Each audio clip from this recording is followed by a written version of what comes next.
Hello my dear all, എല്ലാവർക്കും സുഖം തന്നെയല്ലേ? അപ്പം ഞാൻ ഇന്ന് ഒരു റെസിപ്പി ആയിട്ടാണ് വന്നിരിക്കുന്നത് കേട്ടോ. വേറൊന്നുമല്ല, നമ്മൾ ഇഡ്ഡലിപ്പൊടി ഉണ്ടാക്കുന്ന റെസിപ്പിയാണ്. അത് എൻ്റേതായ രീതിയിലാണ് ഞാൻ ഉണ്ടാക്കുന്നത് കേട്ടോ. എൻ്റെ അമ്മ പറഞ്ഞു തന്ന കൂട്ടുകളാണ് ഞാൻ ഉപയോഗിക്കുന്നത്. പിന്നെ അതിൽ ഒന്ന് രണ്ട് പൊടിക്കൈകളുണ്ട്. അത് എൻ്റെ ഏറ്റവും പ്രിയപ്പെട്ട സുഹൃത്തായ ഒരു തമിഴ്നാട്ടുകാരിയാണ്, അവർ പറഞ്ഞു തന്നതാണ് കേട്ടോ. അത് ഏതാണെന്ന് നിങ്ങൾ ഈ ഇൻഗ്രീഡിയൻസ് ഒന്ന് കണ്ടുപിടിച്ചൊന്ന് പറയണം കേട്ടോ. ഇതൊക്കെയാണ് ഇൻഗ്രീഡിയൻസ് കേട്ടോ. ഇതിൻ്റെ അളവ് സഹിതം ഞാൻ ഡിസ്ക്രിപ്ഷനിൽ കൊടുത്തിട്ടുണ്ട്, അവിടുന്ന് നിങ്ങൾക്ക് നോക്കാൻ പറ്റും. അപ്പോൾ അങ്ങനെ നമുക്ക് പൊടി ഉണ്ടാക്കാൻ സ്റ്റാർട്ട് ചെയ്യാം. അങ്ങനെ ഞാൻ എൻ്റെ കഥയും തുടങ്ങാം കേട്ടോ. അപ്പോൾ ഞാൻ മുമ്പ് പറഞ്ഞിട്ടുണ്ടായിരുന്നല്ലോ നിങ്ങളോട്, ഞാൻ 2016 അവസാനമാണ് റിട്ടയർ ആയത്.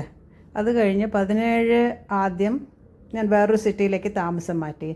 ഞാനും ഹസ്ബൻഡും മോനുമായിരുന്നു കൂടെ ഉണ്ടായിരുന്നു. അവൻ ജോലിക്ക് പോയി കഴിഞ്ഞാൽ ഞങ്ങൾ രണ്ടുപേരും തനിയെ വീട്ടിലായിരിക്കും, ഒന്നും ചെയ്യാനില്ല, അതങ്ങനെ അങ്ങനെ ഇരിക്കുമ്പോൾ ഒരു വർഷം കഴിഞ്ഞു. അപ്പോൾ എൻ്റെ ബ്രദർ അവൻ്റെ ജോലിയിൽ നിന്ന് ഒരു സ്കിപ്പ് എടുത്തിട്ട് ഞങ്ങളുടെ അടുത്തേക്ക് വന്നതായിരുന്നു. അപ്പോൾ ഞാൻ അവനോട് പറഞ്ഞു, എടാ നമുക്കൊരു എന്തെങ്കിലും ഒന്ന് ചെയ്താലോ ഇവിടെ, നിനക്കൊരു ബിസിനസ്സും ആവും ഞങ്ങൾക്കൊരു ടൈം പാസ്സും ആവും എന്ന് വിചാരിച്ചിട്ട്. അപ്പോൾ അങ്ങനെ ഞങ്ങളൊരു കട തുടങ്ങാൻ തീരുമാനിച്ചു.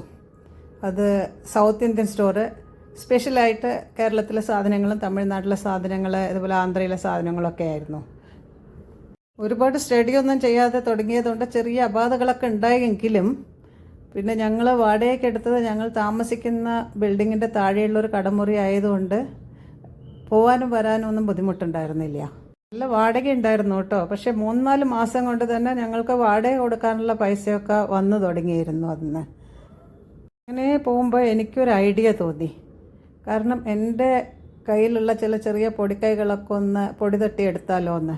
അങ്ങനെ ഞാൻ ഈ പൊടി ഉണ്ടാക്കി 1 കിലോ പൊടി ഉണ്ടാക്കി ഒരു 10 പാക്കറ്റിലാക്കിയിട്ട് അവിടെ കൊണ്ടുപോയി വെച്ചു. ക്യാൻവാസ് ഒന്നും ചെയ്യാൻ പോയില്ല. വരുന്ന ആളുകൾ അത് എന്താണെന്ന് ചോദിച്ചപ്പോൾ ഇത് ഹോം മെയ്ഡ് പൊടിയാണെന്ന് പറഞ്ഞു. അപ്പോൾ നമ്മുടെ മലയാളികളാണ് കൂടുതലത് വാങ്ങിച്ചുകൊണ്ട് പോയി. 2 ദിവസം കൊണ്ട് അത് മുഴുവൻ കാലിയായി കേട്ടോ. അങ്ങനെ 1 കിലോ പൊടി വിട്ടപ്പോൾ എനിക്ക് 100 രൂപ ലാഭം കിട്ടി.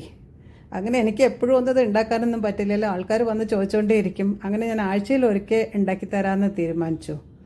പിന്നെ കോസ്റ്റിംഗ് ഒന്നും ചെയ്യാൻ അറിയാത്തതുകൊണ്ട് ഈ ബ്രാൻഡഡ് പാക്കറ്റിൽ വരുമല്ലോ, അതിൻ്റെ വില തന്നെ ഇട്ടു. പക്ഷേ അത് ഭയങ്കര നഷ്ടമായിരുന്നു കേട്ടോ. കാരണം ഞാൻ ഈ ലോക്കൽ മാർക്കറ്റിൽ നിന്ന് സാധനങ്ങളൊക്കെ വാങ്ങിക്കൊണ്ട് വന്നിട്ടേ ഉണ്ടാക്കി കഴിഞ്ഞാൽ റീറ്റെയിലായിട്ട് പിന്നെ അതൊന്നും ഇവിടുന്ന് ലാഭം കിട്ടുക. പക്ഷേ ഒരു ലാഭം ഉണ്ടായത് എന്താ അറിയോ, ഈ പൊടിക്ക് വേണ്ടി ആൾക്കാർ വരുമല്ലോ, അപ്പോൾ അവർ വേറെ സാധനങ്ങളൊക്കെ വാങ്ങിച്ചുകൊണ്ട് പോകും. അത് നമുക്കൊരു രക്ഷയായിരുന്നു.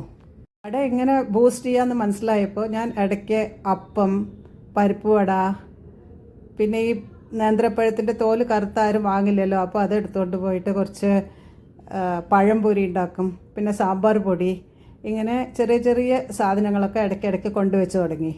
അപ്പോൾ ആൾക്കാർ അത് വാങ്ങുന്നതിൻ്റെ കൂടെ വേറെ സാധനങ്ങളും വാങ്ങിക്കും. അപ്പോൾ അതൊരു ബൂസ്റ്റ് അല്ലേ നമ്മുടെ കടയ്ക്ക്. അങ്ങനെ അത് ചെയ്തുകൊണ്ടിരിക്കുന്നതിൻ്റെ ഇടയ്ക്ക് എൻ്റെ ഹസ്ബൻഡിന് അസുഖം കൂടുതലായി. പിന്നെ എനിക്കിതൊന്നും ചെയ്യാൻ പറ്റാണ്ടായി. അപ്പോൾ അമ്മയുണ്ടായിരുന്നു കൂട്ടത്തിൽ. അപ്പോൾ അമ്മയ്ക്കും വയസ്സായതല്ലേ, അപ്പോൾ അങ്ങനെ പോയി ഇതൊക്കെ നിർത്തേണ്ടി വന്നു എനിക്ക്. ഇടയ്ക്കൊക്കെ ഈ ഞങ്ങൾ IT പാർക്കിനടുത്താണല്ലോ താമസിക്കുന്നത്. തനിയെ താമസിക്കുന്ന ഈ മലയാളി കുട്ടികളുണ്ട്. അവർ വന്ന് ഒരിക്കൽ ചോദിച്ചു, ഞങ്ങൾക്ക് ബ്രേക്ക്ഫാസ്റ്റ് ഉണ്ടാക്കി തരാൻ പറ്റുമെന്ന്, ഇവിടെ വന്ന് വാങ്ങിച്ചോളാം പറഞ്ഞിട്ട്. അപ്പോൾ ഞാൻ പറഞ്ഞു, ഞാൻ വീട്ടിൽ എന്താ ഉണ്ടാക്കണം വെച്ചാൽ അത് കുറച്ച് കൂടുതൽ ഉണ്ടാക്കി നിങ്ങൾക്കും കൂടി തരാമെന്ന്. അങ്ങനെ അതും ചെയ്ത് നോക്കി ഞാൻ കേട്ടോ. നല്ല രസമായിരുന്നു അതൊക്കെ ചെയ്യാൻ. അങ്ങനെ രസകരമായി മുന്നേറുമ്പോഴാണ് ഹസ്ബൻഡിൻ്റെ ഹെൽത്ത് കണ്ടീഷൻ വളരെ വഷളായത്. പിന്നെ ഞാൻ എല്ലാം അങ്ങോട്ട് നിർത്തി, പിന്നെ അതൊന്നും വേണ്ട വെച്ചു. അങ്ങനെ 2020 ആയപ്പോൾ നമ്മുടെ കൊറോണ ചേട്ടനുണ്ടല്ലോ, അങ്ങോട്ട് വന്ന് നമ്മളോട് പറഞ്ഞു, കടയൊക്കെ അടച്ച് നിങ്ങൾ സുഖമായിട്ട് സ്വസ്ഥമായിട്ടൊന്ന് വീട്ടിൽ പോയിട്ട് ഇരിക്കുന്നത്. അപ്പോൾ പിന്നെ ഞങ്ങൾ അതൊക്കെ പൂട്ടി വീട്ടിൽ സ്വസ്ഥമായിട്ട് ഇരിക്കാൻ തുടങ്ങി. പിന്നെ അന്ന് പൂട്ടിയ കട ഞങ്ങൾ ഇന്ന് വരെ തുറന്നിട്ടില്ല കേട്ടോ. അതാണ് അതിൻ്റെ സത്യം.